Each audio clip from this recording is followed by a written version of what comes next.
The rain pattered against my office window, a steady rhythm that had become a familiar companion over the years. Neon lights flickered outside, casting a dim glow into the smoky haze that filled the room. My name is Jackson Rayne, a detective in a city where shadows stretch long and secrets run deep. It's a lonely life, one where the truth is often buried beneath layers of grime and deceit. But it's my life, and it's the only one I know. I leaned back in my chair, the smell of cigarette smoke lingering in the air, mixing with the scent of rain-soaked asphalt. My hat hung on the coat rack, a silent witness to countless nights spent chasing ghosts and memories. I glanced at the file on my desk, the one that had brought me to this moment. The name on the folder was Lynda Ann Healy, a young woman who vanished into the cold, unforgiving night. It was February 1974, a winter morning so cold it could freeze the soul. Lynda's roommate had found her bed empty, the sheets meticulously arranged, but something was off. The alarm clock blared, a sound that should have stirred her from sleep, but there was no sign of her. It was as if she had been plucked from her life and carried off into the darkness, leaving only questions and fear in her wake. The city was already on edge. Young women were disappearing, and the air was thick with dread. Each new case added to the weight on my shoulders, a burden that never seemed to lighten. But this case, Lynda's case, felt different. There was something in the air that morning, something that told me this was just the beginning. I stubbed out my cigarette and reached for my coat. The rain was still falling as I stepped out into the night, the neon lights casting long shadows on the wet pavement. Somewhere out there was the truth, buried beneath the lies and the fear. And I was going to find it, no matter the cost.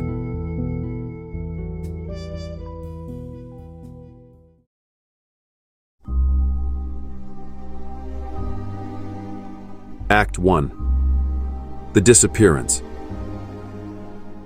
The rain had slowed to a drizzle by the time I reached the house on 12th Avenue. The old wooden structure stood silent, a ghostly figure against the gray morning sky. I pulled my collar up against the chill and made my way inside, my mind already sifting through the details of the case. Lynda Ann Healy had started her day like any other, rising at 5:30 a.m. to prepare for her job at Northwest Ski Reports. She was dependable, meticulous, the kind of person who never left things to chance. But that morning, something had gone terribly wrong. As I walked through the house, I could almost feel the lingering echoes of panic and confusion. Her housemates had done their best to keep it together, but fear had a way of seeping into every corner.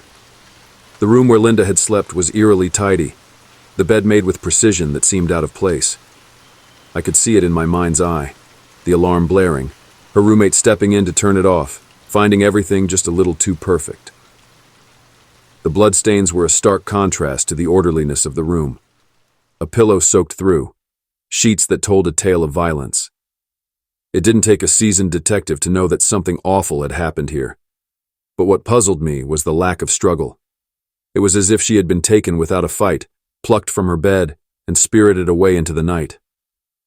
I knelt by the bed, letting my fingers trace the edges of the bloodstains. They were dry now, but they spoke of a moment of terror, of a young woman's life abruptly interrupted. Her nightgown, stuffed into the closet, bore the same telltale signs.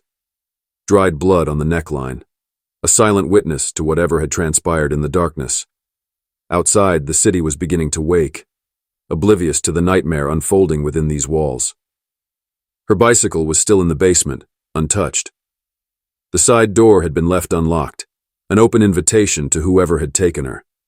This was no random act. It was planned, calculated. As I stood up, I couldn't shake the feeling that we were dealing with something far more sinister than a simple kidnapping. The meticulousness of the scene, the lack of physical evidence, it all pointed to a mind that thrived on control, on the power to take and destroy without leaving a trace. I took a deep breath and stepped back out into the rain. There was more to uncover, more layers to peel back. But for now, all we had were questions.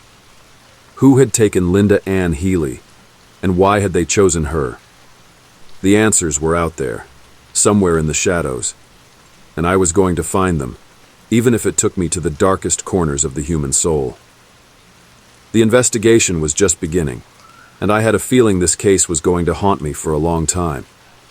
Lynda was out there somewhere, waiting for justice, and I wasn't going to rest until I found her.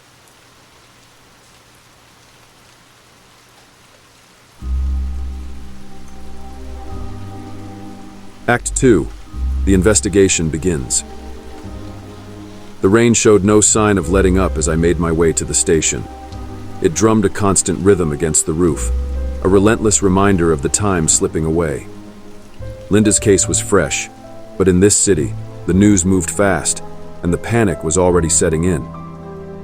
Inside the station, the atmosphere was tense. Officers moved with a sense of urgency, whispers of fear barely masked by professional stoicism.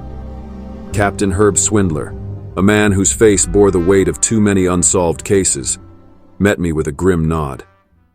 We had worked together before, and there was an unspoken understanding between us. We were both chasing ghosts, hoping this time we might catch one. Swindler briefed me on what they had so far, which wasn't much.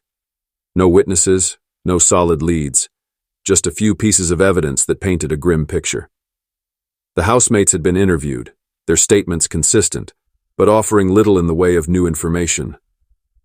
Lynda had gone to bed around midnight, the last time anyone saw her. The alarm had gone off at 5:30 a.m., just as it always did, but this time, Lynda wasn't there to turn it off. I decided to take a closer look at the evidence myself. The bloodstains were troubling, but it was the small details that caught my eye. The bed, made with military precision, the nightgown hidden away. These were signs of someone who had taken their time, who had the confidence to act without fear of interruption. I made my way to the neighborhood, hoping to find someone who had seen something, anything that might point us in the right direction. The locals were wary, their eyes casting furtive glances as I passed. Fear had settled over the community, each of them wondering if they might be next. One of the housemates, a young woman named Karen, agreed to walk me through the events of that night. Her eyes were red-rimmed, exhaustion etched into her features. She spoke in a hushed tone, recounting the mundane details that had suddenly taken on a sinister edge. "We all heard about what happened to Karen Sparks," she said, her voice trembling. "We were careful, you know. Locked the doors, stayed in groups. But Lynda, she was just so—" Her voice trailed off, and I could see the guilt in her eyes. Survivor's guilt, they called it. I'd seen it too many times before. "Karen?" I said gently. "Did Lynda mention anything unusual? Anyone paying her too much attention?" She shook her head. "No, nothing like that. She was happy, excited about the dinner with her parents. She wouldn't just leave without telling anyone." I nodded, jotting down notes. It was clear Lynda had been taken against her will, but the why and the how remained elusive.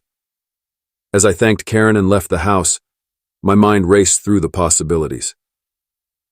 This wasn't a crime of passion. It was methodical, calculated. Back at the station, Swindler was waiting with more news. An anonymous call had come in to 911. The voice on the other end was calm, almost eerily so. "Listen, and listen carefully," he had said. "The person who attacked that girl on 8th last month and the person who took Lynda Healy are one and the same. He was outside both houses. He was seen." The call ended abruptly, the caller refusing to give his name. It was a lead, but a shaky one. Still, it was more than we had an hour ago. I sat down at my desk, the weight of the case pressing down on me. Lynda was out there somewhere, and every second counted. The rain continued to fall, a constant reminder of the darkness that seemed to swallow this city whole. But I wasn't going to let it win. Not this time. The investigation was just beginning, and I was ready to follow it wherever it led, even if it meant walking through hell itself. Act 3. A City in Fear. The rain hadn't let up, turning the city into a bleak, glistening maze. It mirrored the growing unease that settled over Seattle like a shroud. Each day brought new reports, whispers of young women disappearing into the night without a trace. Fear was a constant companion, lurking in every shadow, hiding behind every corner. I spent my days and nights chasing leads, talking to anyone who might have seen something. Most were too scared to speak, their eyes darting nervously as they muttered denials. The city was on edge, and the media frenzy didn't help. Headlines screamed about the vanishing women of Seattle, stoking the flames of panic. One name kept coming up in these reports: Karen Sparks. She had been attacked in her own apartment, brutally beaten and left for dead. Miraculously, she survived, but the fear in her eyes when I visited her in the hospital was something I wouldn't soon forget. She was our only link to understanding what we were up against. "Karen, I know this is hard," I said, sitting by her bedside. The sterile smell of the hospital clung to the air, mixing with the faint scent of antiseptic. "But anything you can tell me might help. Did you see his face?" She shook her head slowly, wincing at the pain. "No, he was so fast. It was dark. All I remember is the smell. He reeked of something. Chemical. That was something. Not much, but a start." I thanked her and left, the sense of urgency growing with each step. Time was running out, and the city felt like a ticking time bomb. Back at the station, Swindler was pacing, a deep frown etched on his face. "We've got another one," he said grimly. "Donna Manson. Left her dorm at Evergreen State College and never showed up for that concert." The pattern was becoming clearer, but it offered little comfort. Each disappearance added to the growing list, each one a stark reminder of our inability to stop this invisible predator. Theories were rampant, each one more outlandish than the last. Flying saucers, white slavery rings. Everyone had an idea, but no one had answers. The real connection, as Swindler pointed out, was in the lack of evidence. Bodies weren't turning up, and that made it all the more terrifying. Whoever this was, they were good at what they did. I pored over maps, timelines, anything that might reveal a pattern. The disappearances were spread out, but they all circled back to one thing: opportunity. This wasn't random. This was someone who watched, who waited for the perfect moment to strike. As the days turned into weeks, the city's fear became almost palpable. People locked their doors, stayed off the streets after dark, but for every precaution taken, there was always the nagging dread that it wouldn't be enough. The killer was out there, and he seemed unstoppable. Swindler called me into his office one rainy afternoon, the clouds outside heavy with the promise of another downpour. "We got another call," he said, sliding the transcript across the desk. "Same guy, we think. He claims to have seen the abductor again." I scanned the transcript, the words sending a chill down my spine. He was outside her house again. I saw him. He's watching. Always watching. The caller hung up again, but his message was clear. This was someone who thrived on the hunt, who enjoyed the cat and mouse game he was playing with us. It made my skin crawl to think of it. As I left Swindler's office, my mind was a whirlwind of thoughts. The city was gripped by fear, and each new disappearance was another dagger to the heart of the community. But fear wouldn't solve this case.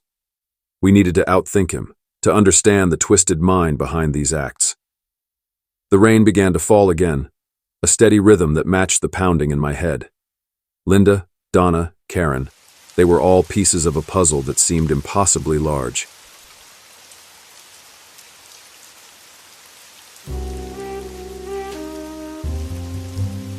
Act 4, The Grim Discovery. The rain had turned the city into a murky labyrinth by the time we got the call. 2 college students out on a hike near Taylor Mountain had stumbled upon something that turned their leisurely walk into a nightmare. Bones, human bones, scattered in the underbrush. The discovery was like a thunderclap, shattering the uneasy quiet that had settled over Seattle. I arrived at the scene, the heavy scent of damp earth and decay mingling with the rain. The forest was dense, the kind of place where secrets could stay buried for years. The students, pale and shaking, pointed me towards the grim discovery. It didn't take a trained eye to see what we were dealing with. This was no accidental burial. It was a dumping ground. As the forensic team combed the area, more remains surfaced. The grim reality of it hit me hard.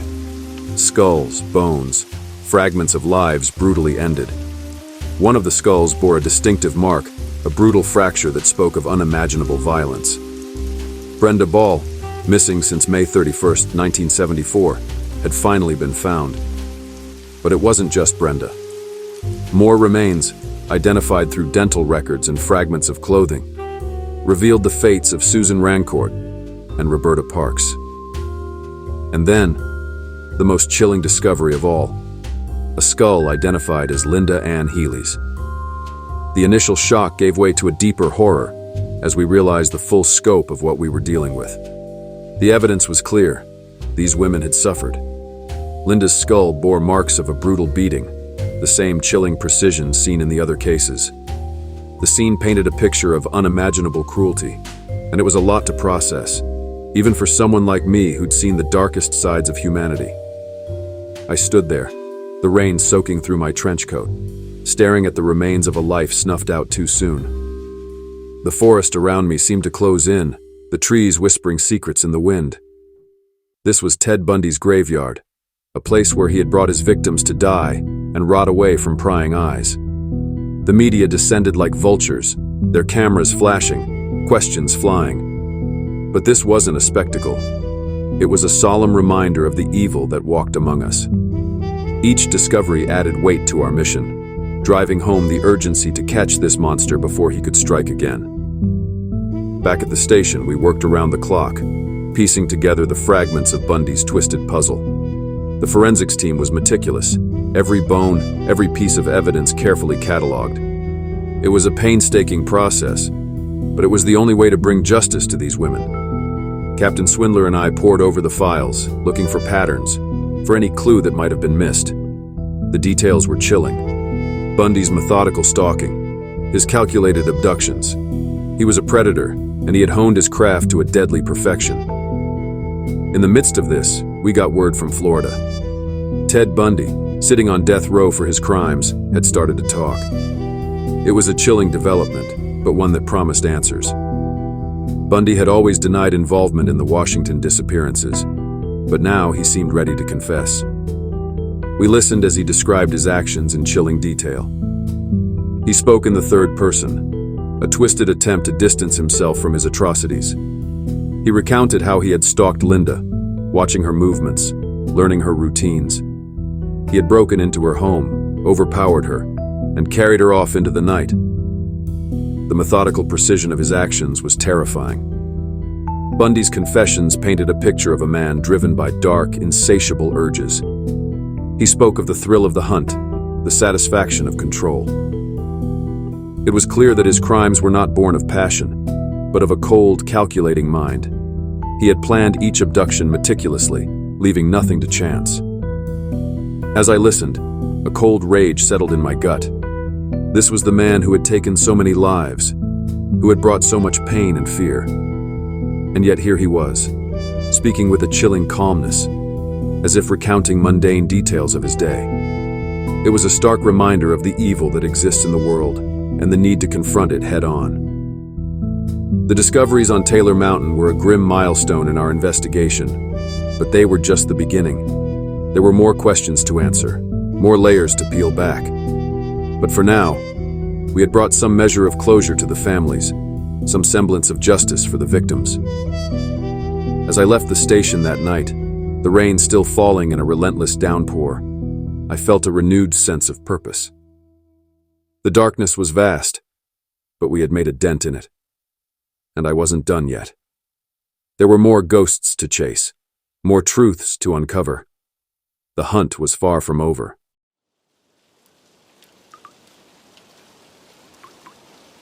Act 5. The Confession. The station was buzzing with a mix of dread and anticipation as we prepared for the call. Ted Bundy, the name that had become synonymous with terror, was ready to talk. The room fell silent as the connection was made, and his voice crackled over the speaker, disturbingly calm and articulate. Bundy's confession began with an eerie detachment, describing his movements as if narrating a mundane task.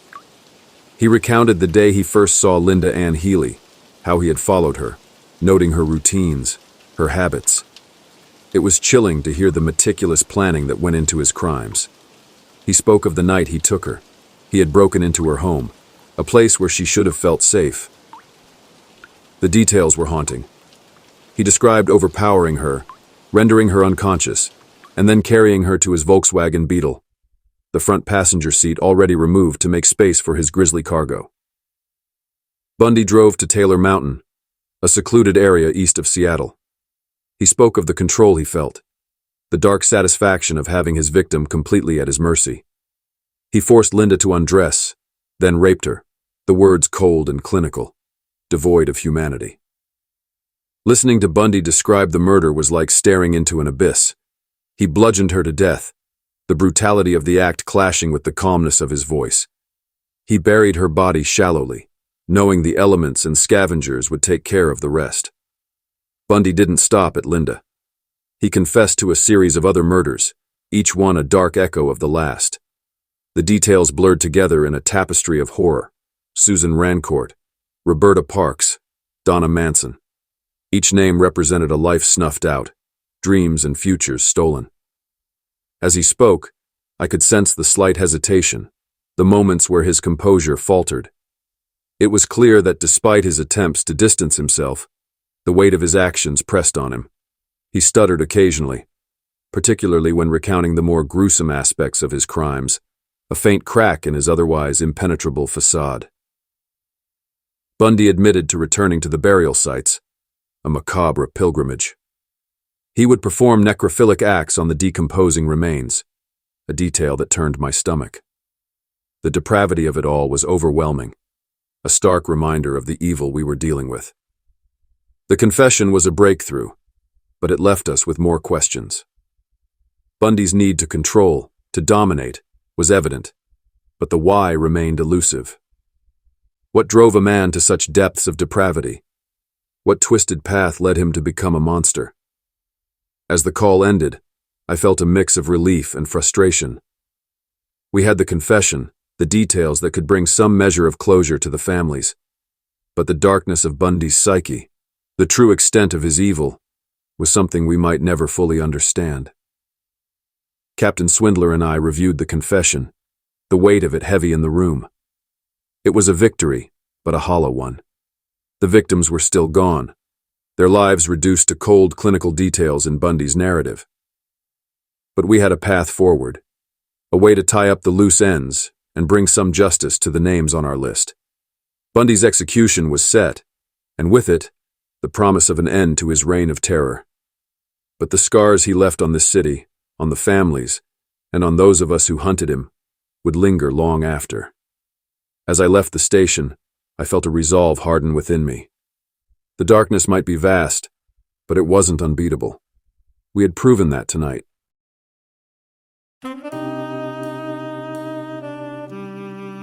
Act 6. The Aftermath. The grim satisfaction of Bundy's confession was short-lived. As the reality of his heinous acts sank in, the city grappled with a mix of relief and sorrow. The families of Lynda Ann Healy, Susan Rancourt, Roberta Parks, and Donna Manson finally had answers, but those answers brought little comfort. The shadow of Bundy's terror still loomed large. In the days following the confession, we focused on tying up the loose ends.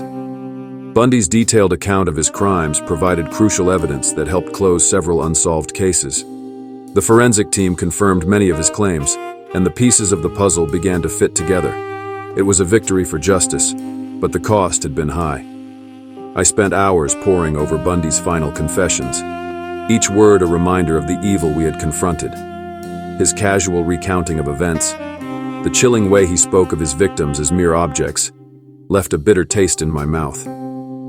He was scheduled to meet his end in the electric chair, and while it would close a dark chapter, it wouldn't erase the pain he had caused. On January 24, 1989, Ted Bundy was executed. He had spent nearly a decade on death row, time that he used to manipulate and toy with the investigators and media. In his final hours, he made more confessions, But even then, he held back, keeping some secrets to himself. The true number of his victims would likely never be known. The execution brought a sense of finality, but for many, it was a hollow victory. The families of the victims struggled to move on, haunted by the memories of their lost loved ones. I attended the service for Lynda Ann Healy, standing quietly in the back as her family and friends said their goodbyes. It was a somber affair, a stark reminder of the lives that had been irrevocably changed. Captain Swindler and I continued our work, driven by the need to bring justice to those who had been wronged. Bundy's case was a stark reminder of the darkness that could hide behind a charming smile and a friendly demeanor. It reinforced the importance of vigilance, of looking beyond the surface to see the true nature of those around us.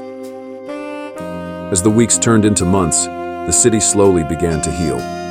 The fear that had gripped Seattle started to lift, replaced by a cautious optimism. Bundy's capture and confession had shown that even the most elusive predators could be caught, that justice, though often delayed, could prevail. For me, the case left an indelible mark. The faces of the victims, their stories, and their untimely ends became a part of me. As a detective, you learn to compartmentalize, to keep the darkness at bay. But some cases, like this one, seep into your soul and change you forever. I returned to my office, the rain still a constant presence, a reminder of the endless cycles of light and dark. The neon sign outside flickered, casting long shadows on the walls. I sat at my desk, lighting a cigarette and staring at the files in front of me. There would be more cases, more darkness to confront. But with each case, each step into the unknown, I held on to the hope that justice would prevail, that the light would eventually pierce through the shadows. Lynda Ann Healy's case had come to a close, but the work was far from over. As I looked out at the rain-soaked streets, I knew that the fight against the darkness would never end. But it was a fight worth fighting. For Lynda, for the others, and for the city that needed hope. And as long as there were shadows to chase, I'd be there, ready to face whatever came next.